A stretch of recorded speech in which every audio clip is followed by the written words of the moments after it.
নমস্কার বন্ধুরা, সবাই কেমন আছো?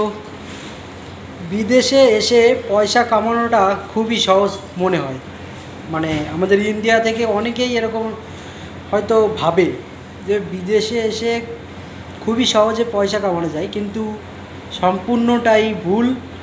তার কারণ বিদেশে সেই ভোর 3টের সময় উঠতে হয়, উঠে বাসে 2 ঘন্টা অন্তত কাটাতে হয় সময়। তারপরে 6টায় আবার ডিউটিতে লাগতে হয়। আর তারপর থেকে সকাল 7টা থেকে যে গরম 50 ডিগ্রি তো শুরু হয়ে যায়।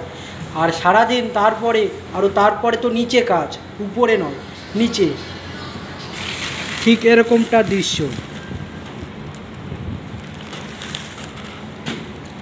কি বলবো, এরকম মানে প্রচণ্ড গরম, 55 ডিগ্রি পর্যন্ত। 12টার পরে তো 12টার থেকেই 55 পর্যন্ত ডিগ্রি, 55 ডিগ্রি কমসে কম। তারপরে আবার উপর থেকে নিচে।